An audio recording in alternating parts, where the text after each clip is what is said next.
Welcome in, everybody. It is Wednesday, January 6th. I'm Joe Morano. Jennifer has the morning off, but we are ready to get it started for you in this middle of the week. Let's do it this morning with your forecast first.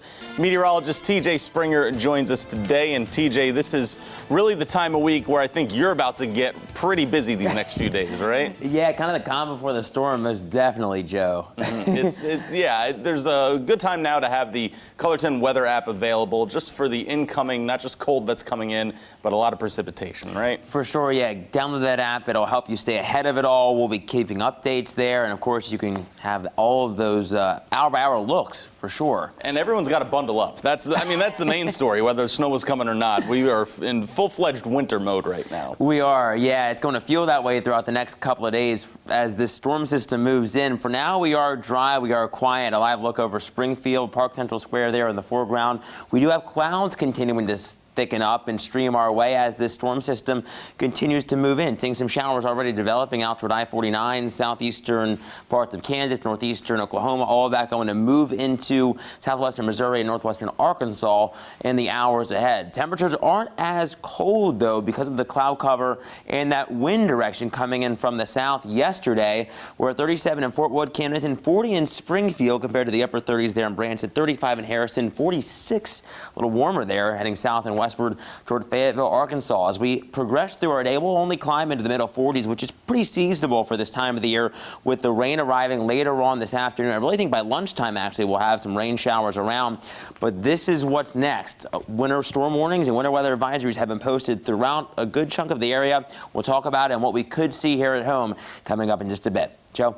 All right, so the weather is the main story the rest of this week. As we said, on these cold days, though, you'll want to bundle up before you head out the door, but some people in our community just don't have that luxury. However, that's the problem coat drives in our area are also trying to solve. David Chazanov is live this morning from Car-Fi, which is hosting one of its own. David, what is the latest with that coat drive and others in the area?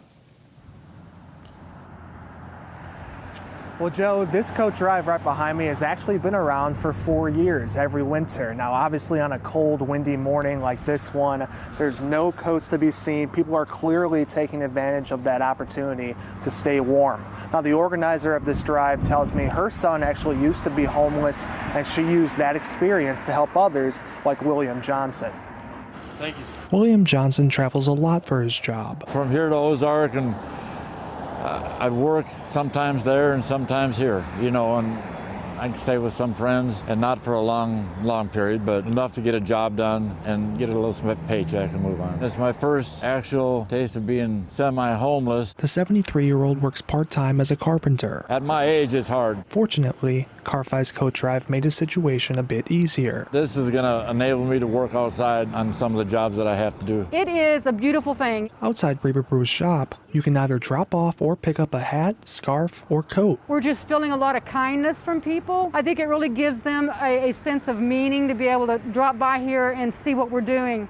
They're seeing good works in action out here on the street. People can stop by her coat drive at any time. Just coming out here every day that I do and putting things on the rack, I understand how cold it is out here. We want to really want to encourage other businesses to take this on. It's not a lot of work. It is so helpful in your neighborhood and in your community. Another business doing something similar is Vogue Cleaners. We're doing a drive for socks and blankets and quilts and coats and backpacks for the connecting grounds and for the rare breed. Kim Smith says it's been very successful. It feels great because, I mean, I want to give back to the community because they do so much for everybody around here. And those that don't have a home, especially with the crisis going on, they need a lot of help, and I just wanted to help them.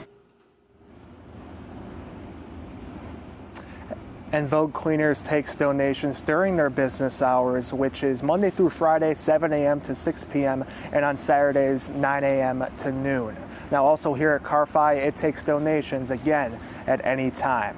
Reporting here in Springfield, David Chazanov, Ozarks First. We have some more local news for you this morning. Benton County residents gathered to honor the life of 4-year-old Jessica Mast, who was killed as a result of alleged abuse late last month. Area residents were there in downtown Warsaw for the vigil to pay tribute to her life.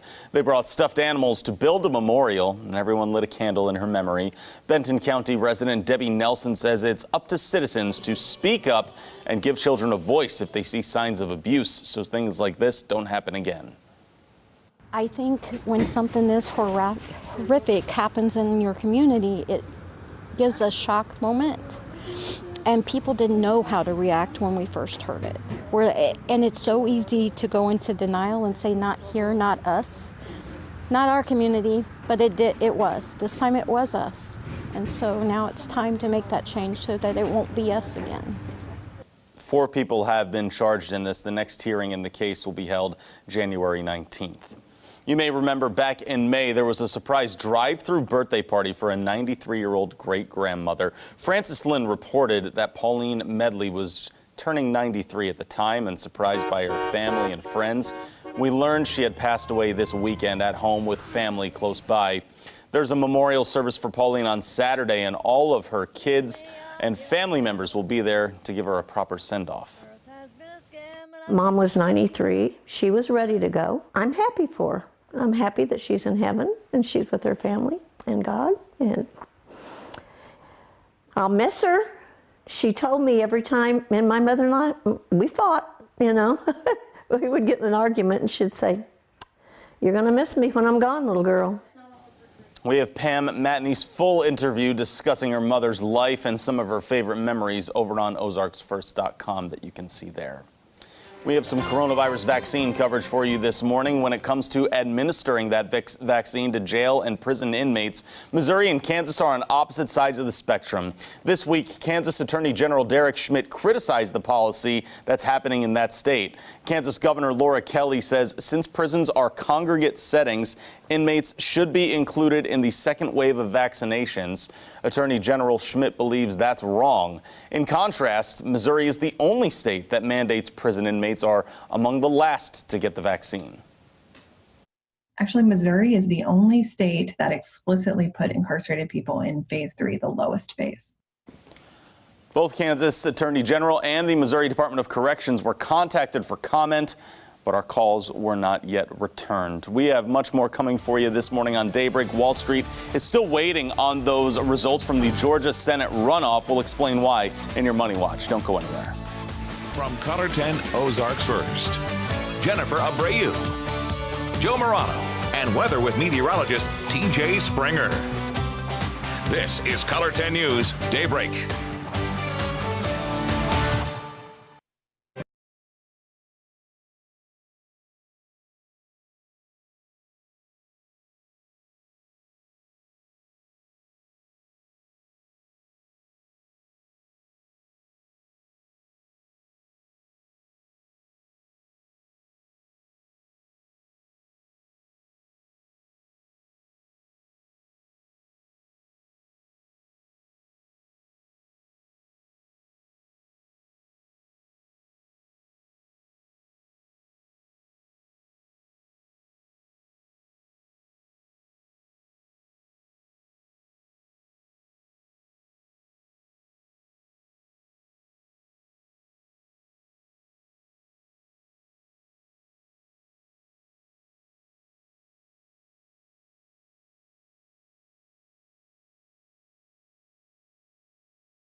And now weather with meteorologist Tj Springer, certified by WeatherRate for the most accurate forecast in the Ozarks.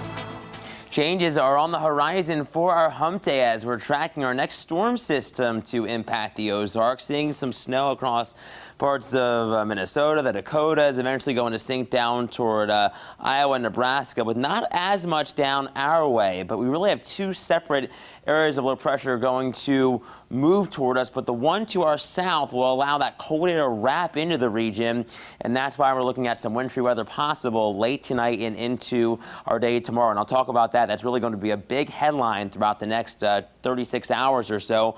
In Branson, for now, we are quiet. A live look over 76 Country Boulevard. All is calm, but that will change as we head into tonight and eventually our Thursday as these two areas of low pressure work into the Color 10 viewing area. 40 degrees in Springfield. Taking a peek outside your door, we do have the cloud cover overhead here. This is the view over Park Central Square. That southeasterly wind at just about 20, going to be a little bit brisk today, and with that wind, it'll feel even worse out there.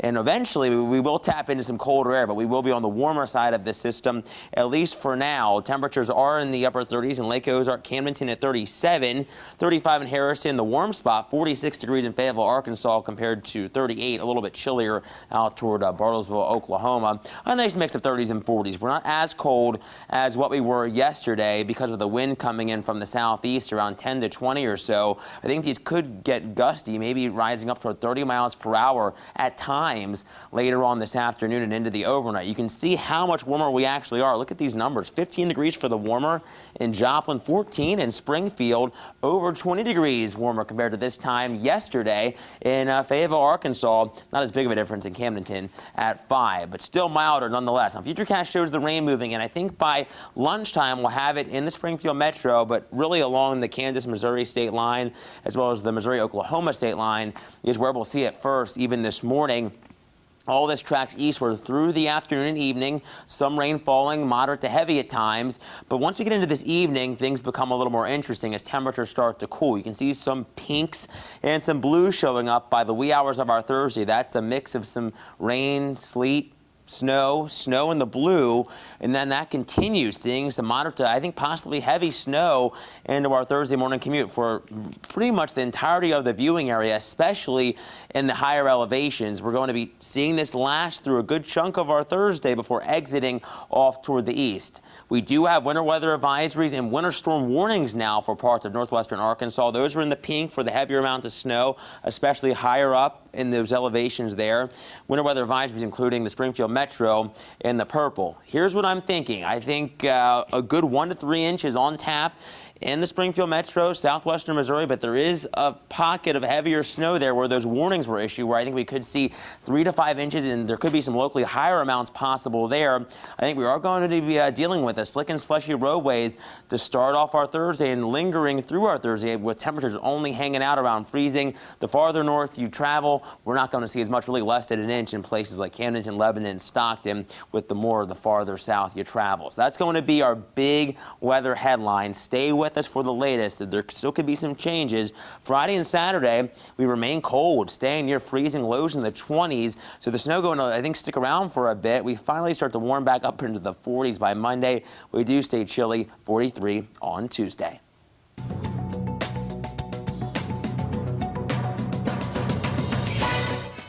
Stocks bounced back on Tuesday. The Dow gained 167 points. The Nasdaq was up 120. The S&P 500 added 26. Wall Street is waiting for the results of the 2 Georgia runoff elections that will decide the balance of power in the Senate. CBS News is projecting Democrat Raphael Warnock has won his race, the other still too close to call. Democrats need to win both to wrestle power from Republicans. That would make it easier for President-elect Joe Biden to pass his legislative priorities. 4 U.S. intelligence agencies released a joint statement saying Russia is likely behind the massive hack that included some government departments. The agencies, including the FBI, say it appeared to be for intelligence gathering purposes rather than to inflict damage. The hack may have reached 18,000 organizations, including the Treasury and Commerce departments. American Airlines is the latest to ban most emotional support animals from its cabins unless owners pay extra. Last month, the Transportation Department began allowing airlines to limit what animals can fly because passengers were taking advantage of lax rules to bring their pets with them. Trained service dogs will still be allowed for free with the proper paperwork. And that's your CBS Money Watch report. For more, head to cbsmoneywatch.com. At the CBS Broadcast Center, I'm Naomi Ruckham. And sports is up next. Football's best are up for its highest honor, and a wide receiver ends up with the Heisman Trophy for the first time since 1991. We'll have that story coming up.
And now, sports on Color 10 News.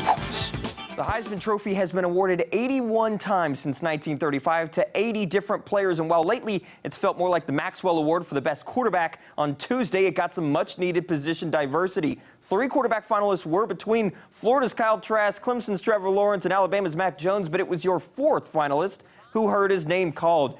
Alabama wide receiver Devonta Smith is your winner of the Heisman Trophy, and he hoists it, becoming just the 4th receiver ever to win and the 1st since 1991. Thank my teammates. With team success comes individual success, so without y'all, I wouldn't be where I am today, winning this award. And just to all the young kids out there that's not the biggest, not the strongest, just keep pushing, because I'm not the biggest. I've been doubted a lot just because of my size. And really, it just comes down to you put your mind to it, you can do it. No job is too big.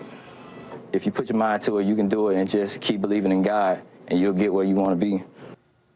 Meanwhile, Mizzou basketball was down in Starkville Tuesday. The 13th ranked Tigers taking on Mississippi State. Mizzou hasn't won in Stark Vegas since 2013, but this group's probably the best since those days, put together maybe their best first half of the season. The Xavier Pinson Jeremiah Tillman connection, something else with the dunk finish, puts the Tigers up 18-13. Later on, the same connection caps a 12-0 run, and the Tigers are up 39-27 at the break. Konzo loving it. But it was followed by probably their worst second half of the season. DJ Stewart going off for the Bulldogs. Jumper makes it a 15-0 run, 1-point lead. Then the alley-oop dunk from Cameron Matthews. A tale of 2 halves as Mizzou falls 78-63. They're outscored 51-24 in the second half. And here in Springfield, we had boys basketball action going on. The Branson Pirates coming to town to take on the Glendale Falcons. And the 3-ball was ruling the start of this game. Both sides, but Glendale striking first. Carter Harrell in the corner, connecting from distance. He led the Falcons with 23 points. They open up 7-1 to start, but Branson battles back in kind. Kyle Scarborough's triple ties the game at 9. Next possession, Pirates going back to Scarborough, and for good reason. Same result, marking an 11-2 run and a 12-9 Branson lead. He was the game's leading scorer. Glendale would jump back in front 16-14, but 20 seconds to halftime, another Pirate 3. This time with Ethan Jones putting Branson back in front. Jones with 16 as they top Glendale 76-71. I'm Matt Vereen with your Wednesday Morning Sports.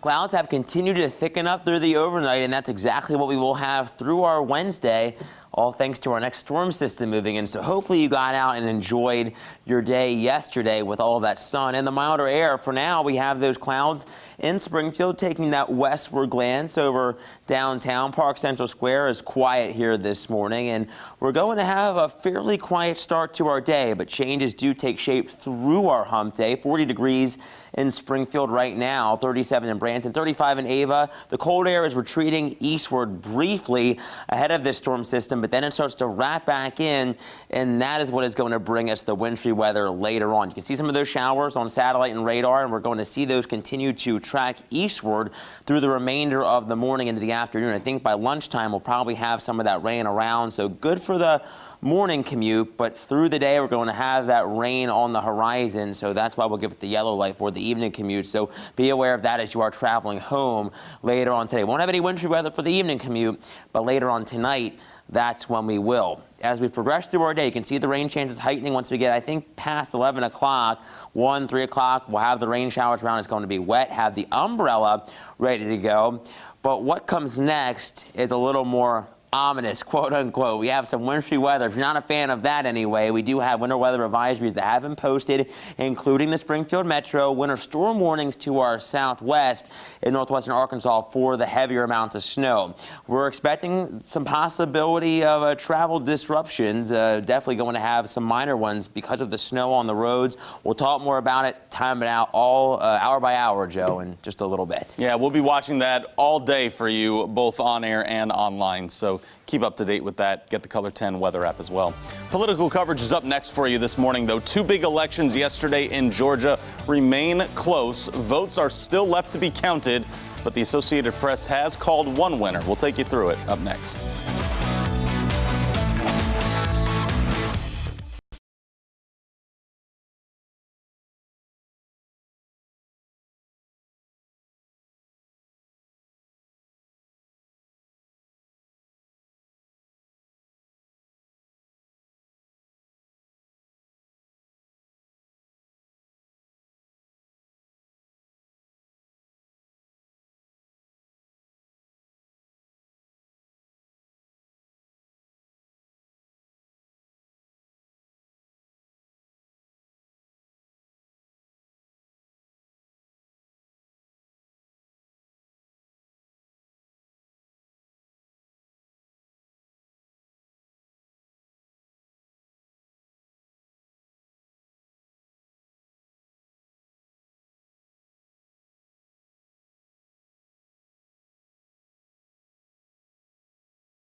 And welcome back, everyone. 5:25 this morning. The two Senate runoff races in Georgia continue to remain very close. Votes are still left to be counted, with the balance of power in Washington to be determined. Republicans Kelly Loeffler and David Perdue are trying to hold on to their Senate seats from Democratic challengers Raphael Warnock and Jon Ossoff. Deborah Alfarone is catching us up from Capitol Hill this morning.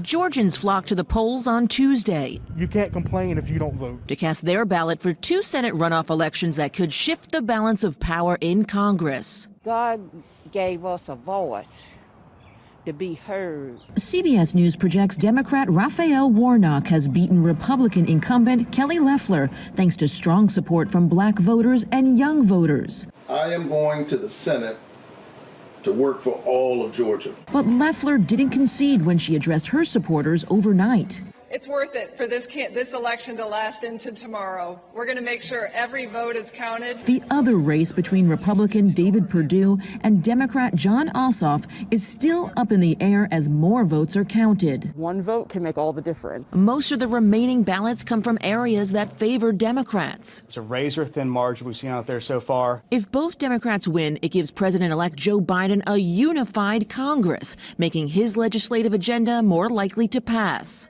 Georgia voters have never had more power than you have today. Ossoff would become Georgia's first Jewish senator. Warnock will be its first black senator. The improbable journey that led me to this place in this historic moment in America could only happen here. The losing candidate can request a recount if the results are within a 0.5 percentage point. Deborah Alfarone, CBS News, Washington. Overnight, Warnock's lead was outside the half-point margin, while Perdue held a lead of about 900 votes. Recounts, though, of course, will likely be requested if possible there. Plenty more ahead for you this morning. Hospitals in Arkansas are still too full to take new patients. We'll see what they're doing instead when we continue.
Hey, welcome back into Daybreak, everyone. Plenty happening this Wednesday morning. It's January 6th.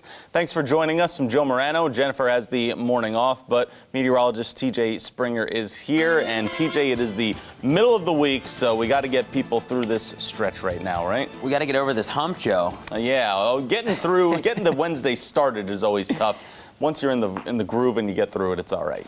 You know, usually we're a little more downhill as we start to get closer to the weekend, but we have to get through a storm system first. So that's our big headline here today that we are tracking in the weather lab. We could have some snow and a fair amount of it for some spots, so we'll get it right into it here. In Branson, we're not seeing that right now. We do have the clouds overhead. That's a result of this area of low pressure that will continue to work toward the Ozarks in the hours ahead. Temperature-wise, because of that cloud cover and that wind flow that has been pumping in mainly from the south, we are milder. 40s in Springfield, Camdenton, Fort Wood, in the upper 30s, 35 in Ava, 38 in Lake Ozark. So a nice mix of mid to upper 30s and some lower to middle 40s too thrown in there for good measure. But you can see that warm air trying to stream up ahead of this. We're on the warmer side for now. Colder air will eventually get wrapped in behind this low as we head into the overnight. Satellite radar showing showers developing along I-49 in points westward, and that's going to be the trend. Seeing the showers there first, all tracking eastward through the morning right into the early afternoon. We're going to have, I think, a wet evening commute. No problem to start for most of us this morning. Out to the west, we could have some showers. We'll talk more about that and when this wintry weather arrives, Joe, coming up in just a little while.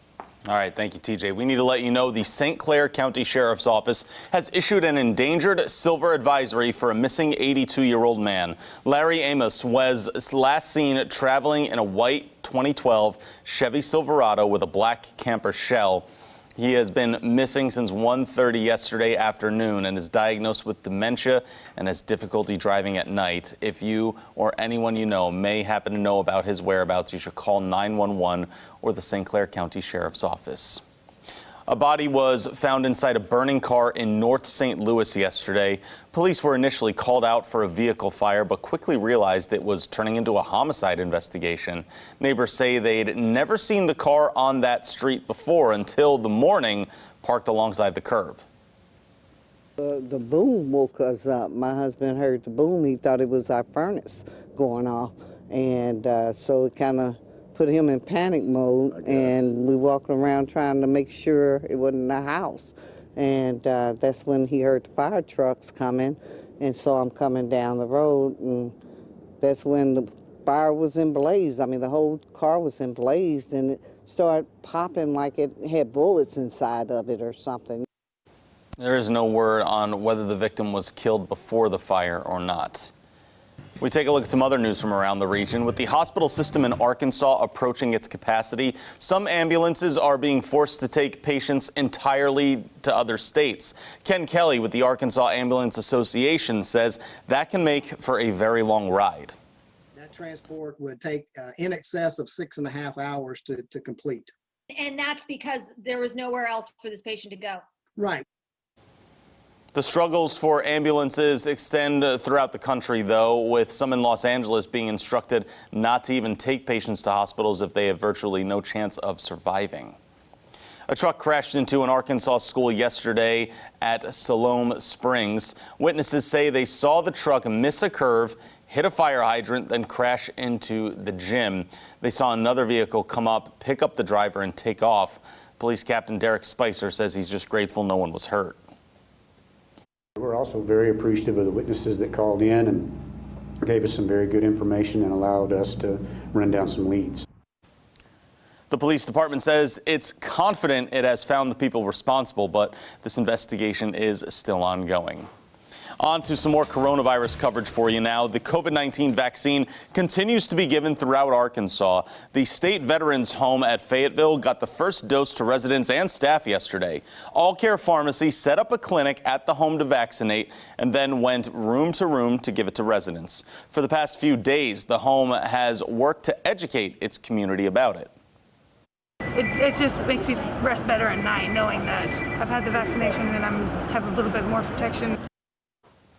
All Care staff will come back to vaccinate any remaining staff and residents who want that shot in the coming weeks. The Veterans Home expects another clinic to be scheduled in early February to give those people a second dose. This is the Moderna vaccine that they're using.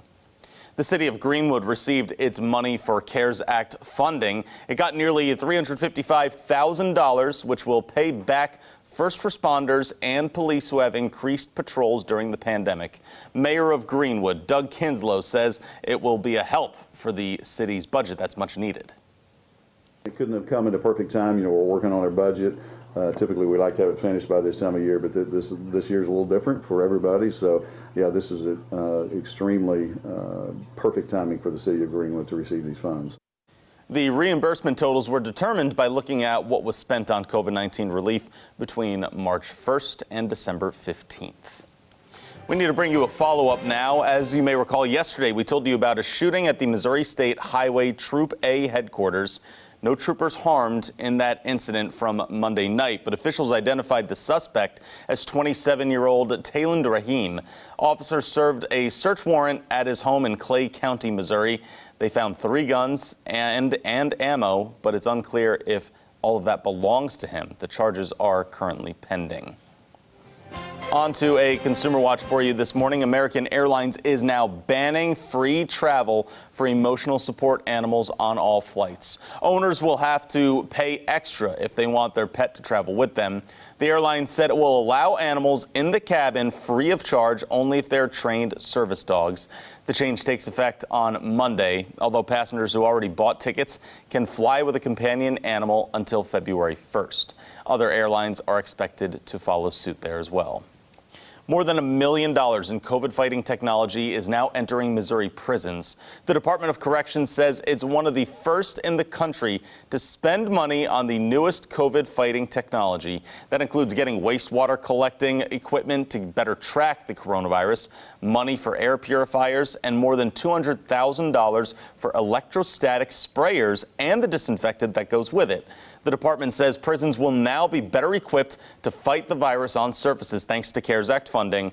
The entire state is dealing with 170 active inmate cases right now, and 41 prisoners have died from COVID-19.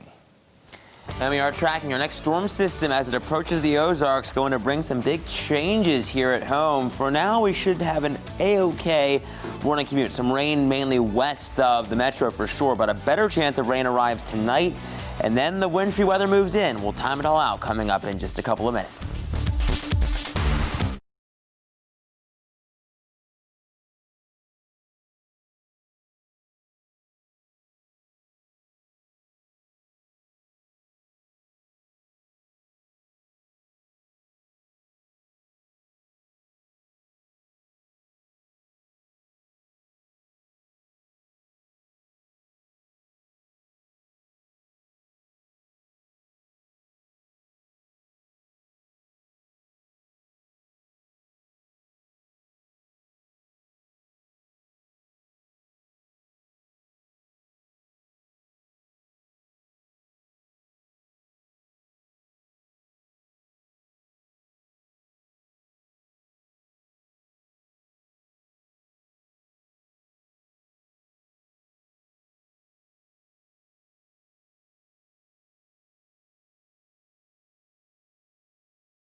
And now weather with meteorologist Tj Springer, certified by Weather8 for the most accurate forecast in the Ozarks.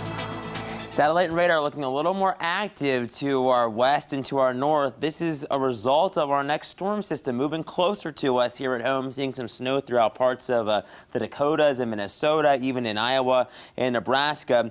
We're focusing really on two areas of low pressure. The one to our south is actually what is going to allow that cold air to wrap into the Color 10 viewing area and the region for that matter and bring us this more wintry setup. For now, we're not seeing any precipitation just yet in Branton. This is a live view over 76 Country Boulevard glancing eastward. Clouds are thick and we have the thick cloud cover here in Springfield too. Taking a peek outside of your door, 40 degrees with that southeasterly wind at just about 20 miles per hour. Going to be a blustery day out there ahead of this storm system, and it is going to eventually bring in the cooler air from the north. We're going to have these winds switch back around from the northeast later on tonight and into our Thursday. Temperatures currently, because of the cloud cover and that flow, are milder. 30s in Fort Wood, Camden, upper 30s compared to 35 in Harrison, Arkansas. 46 degrees, the warmest spot, at least in the viewing area. Fayetteville, 44 in Joplin, it is 37 degrees. In Clinton, which is much warmer than this time yesterday. Look at Fayetteville, 22 degrees for the warmer compared to just 24 hours ago. 7 in Fort Wood, 14 in Lake Ozark, Rolla. Not as big of a difference, but warmer nonetheless, sitting at 5 degrees compared to this time on our Tuesday. Now, what comes next is going to be a little more wintry and a lot colder. So if you want the snow, you'll enjoy it. But if you're not, you may want to hunker down inside. The winds are coming in from the southeast ahead of this disturbance around 10 to 20, and I think we'll have them sustained around 15 to 25 with gusts possibly close to 30 later on today. Futurecast shows the rain working in from the west to the east, really along the I-49 corridor and westward through this morning. And then once we get toward lunchtime, I think we'll have some of that in Springfield. By the evening commute, for sure, most of us seeing some of that rain really slicing down the center part of the viewing area. As we head through the evening, more of that moisture overspreads the Color 10 viewing area. And then we're looking at that changeover to eventually some sleet, rain, and snow to all snow as temperatures continue to cool, not only closer to the surface, but up aloft too, upstairs. Seeing that snow by Thursday morning, the commute definitely looking a bit slick across the region because of temperatures hanging pretty close to freezing and the snowfall rates looking pretty moderate. All of this continues to work eastward as we head through our Thursday afternoon and evening. Winter weather advisories have been posted for the snow, including Greene County and the Springfield Metro down to the south. Carroll, Boone, Madison, Newton, and Searcy counties in Arkansas under the gun for heavier snow. That is why winter storm warnings have been posted there. So what exactly are we expecting? I think 3 to 5 inches down that way. That includes Harrison, Jasper, places like Marshall. In the metro, 1 to 3 locally higher amounts are a possibility, with less as you trek off to the north. I think some of our communities across the northern tier of the viewing area, like Lebanon, Camden, and Lake Ozark, maybe a dusting, a half an inch maybe, but definitely looking at slick and slushy roadways, most likely south of Highway 60. The snow does linger into our Thursday, as I was showing you. So it is going to be kind of a wintry next couple of days, and I think we're going to be dealing with those minor to possibly moderate travel delays into our morning commute with a better evening commute, I think, as that precipitation continues to wind on down. Now, our certified most accurate 7-day forecast shows cold air hanging around in the wake of the system, likely keeping that snow around for a bit. Lows in the low to mid 20s. We're finally warming up a little bit more. 40 on Monday. Tuesday, we're back into the lower 40s, Joe. All right, final day in the 40s for a while. Get it while you can, everyone. Still ahead for you on Daybreak. One of the most popular resolutions of the new year is to get back into the gym, but that's easier said than done depending on how gyms are operating these days. We'll take a look when we continue.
political news for you this morning. Votes are still to be counted in the runoff elections in Georgia.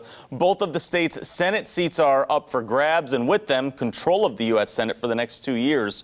Republicans David Perdue and Kelly Loeffler face Democrats Jon Ossoff and Raphael Warnock.